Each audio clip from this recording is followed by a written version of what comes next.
करना चाहते हैं उतनी सरलता से ज्ञान मिलने वाला कहीं। भगवान कृष्ण ने गीता में कहा, नहीं ज्ञानेन सदृशम पवित्रमिह विद्यते।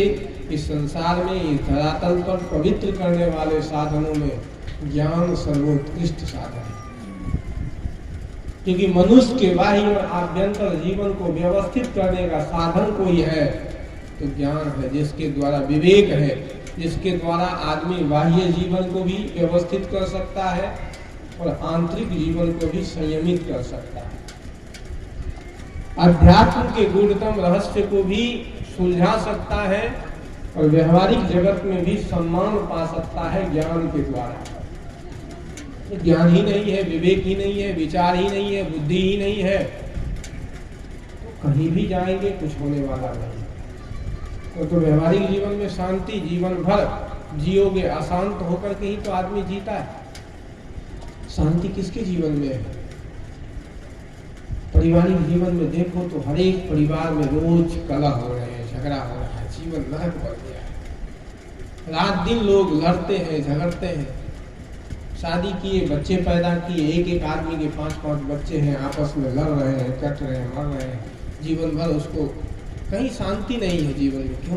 क्योंकि ज्ञान नहीं है, विवेक नहीं है, सद्बुद्धि नहीं है, विचार नहीं है।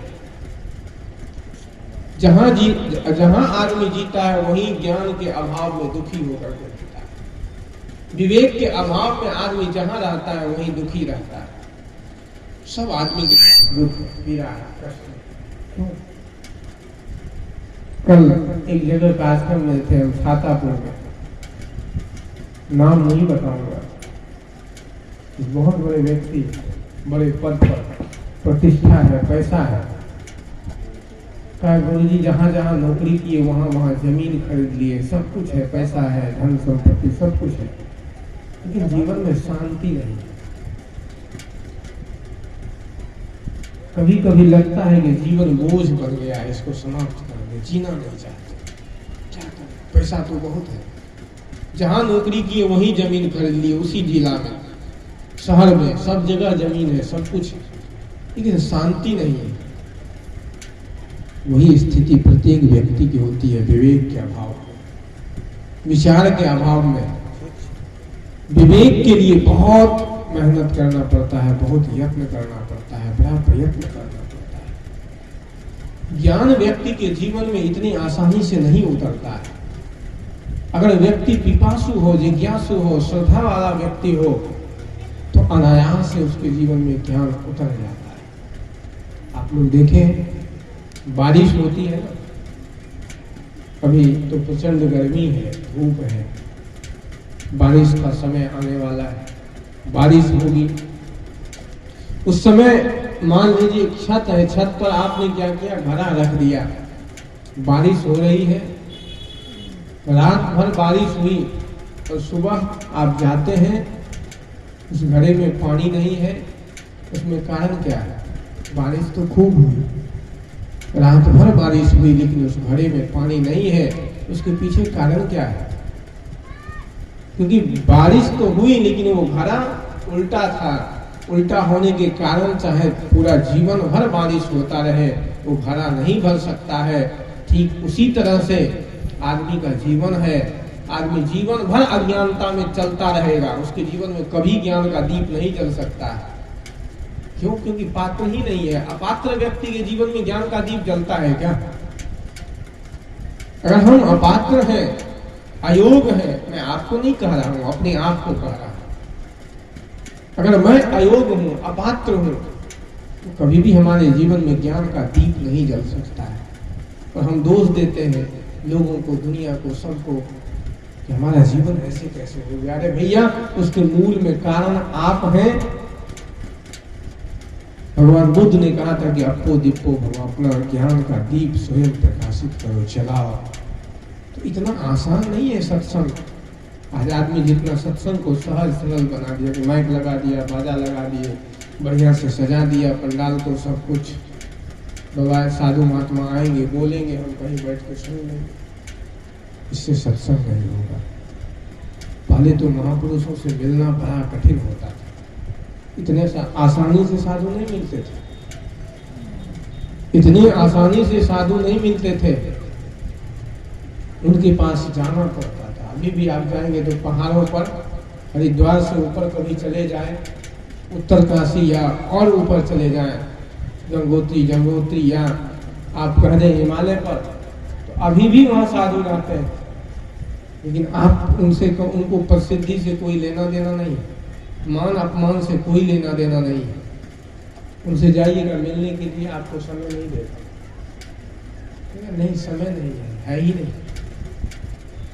और इतनी आसानी से साधु संत मिल रहे हैं, फिर भी आप बदलना नहीं चाहते, अपना परिवर्तन नहीं चाहते, परिमार्जन नहीं चाहते, तो ये हम सबका दुर्भाग्य है।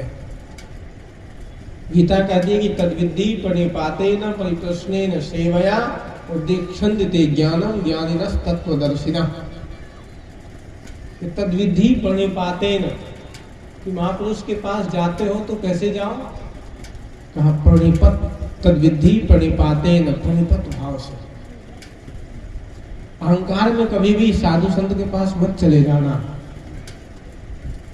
जो व्यक्ति अहंकार में संतों के पास जाता है उसको कुछ भी हाथ नहीं लगता है, वो व्यक्ति खाली लौट जाता है। तो कहा कैसे जाए महापुरुषों के पास, कहा कि तद्विद्धि प्रणिपाते न, प्रणिपत भाव से, प्रणिपाते न, जब आप प्रणिपत भाव से जाएंगे, सेवया, जब उनकी आप सेवा करेंगे, उनके पास बैठेंगे समीप में जा करके, तो शायद वो कृपा कर दे। उपदेक्षन्ते ज्ञानम ज्ञानिनस् तत्वदर्शिनः, वो तत्वदर्शी महापुरुष, ज्ञानी महापुरुष शायद आपके जीवन में कुछ ज्ञान दे दे, कुछ कृपा कर दे। लेकिन दुर्भाग्य तो ये है कि हम ऐसे महापुरुषों के पास जाते कहाँ हैं। आज तो हर एक आदमी ज्ञानी, सब कोई अपने आप को ज्ञानी समझता है, यही अहंकार है कि हम भी ज्ञानी, हम किसी से कम कहाँ है, हमें कौन जानकारी कम थोड़ी है। प्रत्येक व्यक्ति आज जानकार है, प्रत्येक व्यक्ति आज ज्ञानी है, अपने आप को ज्ञानी समझता है, कोई ना समझ नहीं है दुनिया में। सब सयाने हैं, सब समझदार हैं, ना समझ तो हम बैठे हुए हैं। इसलिए तो मैंने कहा कि ज्ञान के लिए बड़ा यत्न करना पड़ता है, बड़ा प्रयत्न करना पड़ता है, और ज्ञान से ही आदमी का जीवन व्यवस्थित हो सकता है, विवेक से ही आदमी का जीवन व्यवस्थित हो सकता है।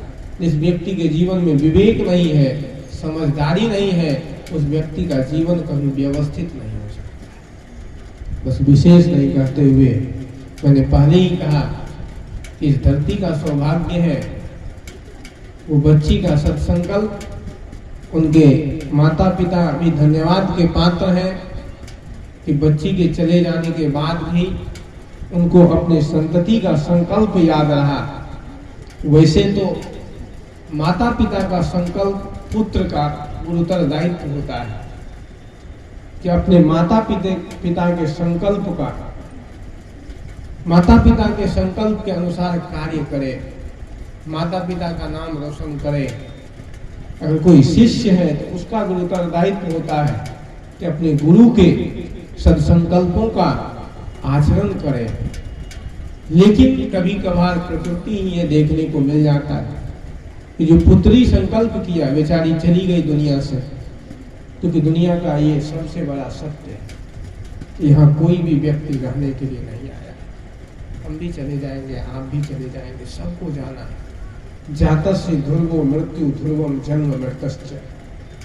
गीता कहती है ये ध्रुव सत्य है, जो व्यक्ति जन्म लिया है वो मरेगा, कोई हो, सबको जाना है। इतना केवल आदमी याद कर ले कि एक दिन दुनिया से जाना है।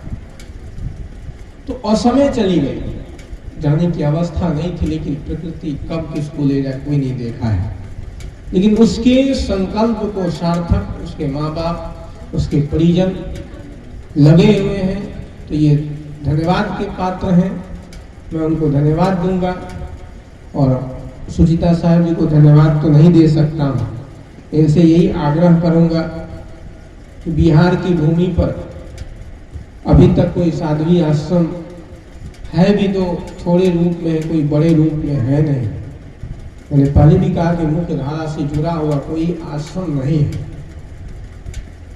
लेकिन आपसे यही निवेदन करूंगा कि इस आश्रम को आप मुख्यधारा से जोड़िए और किसी भी क्षेत्र और प्रांतवाद से ऊपर उठ करके, क्योंकि साधु किसी क्षेत्र का नहीं होता, किसी प्रांत का नहीं होता है, वो सबके लिए होता है, उसका जीवन सबके लिए होता है, किसी क्षेत्र विशेष का कोई साधु नहीं होता है। कि हम अगर बिहार के हैं तो हम बिहारी साधु, ऐसा नहीं। साधु सार्वभौम होता है, पूरी सृष्टि के लिए, पूरे संसार के लिए होता है।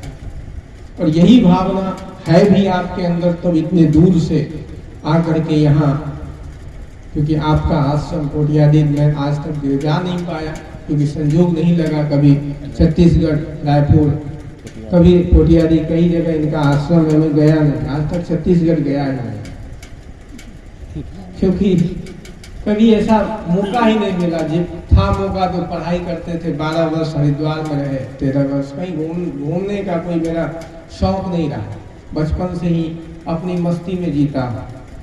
हरिद्वार में रहता था, बस किताब से प्रेम था। सुबह 4 बजे जगना और किताब लेना, पढ़ते पढ़ते 10 किलोमीटर जाता था पैदल गुरुकुल में, वहां जा करके पढ़ता था, फिर उधर से पैदल पढ़ते पढ़ते आ जाता। जो 1-8 घंटे वो पढ़ाए, 2 घंटे वो उसी रास्ते में ही याद हो जाता था। सुबह जाते थे, याद करते करते वहां गए, उनको सुना दिए, फिर उधर से लौटे, जो दिया वो याद करते करते आ गए। सुबह एक बार स्मरण किए, फिर जाके सुना दिए। यही काम था, पढ़ना पढ़ाना। कहीं घूमने का शौक तो था।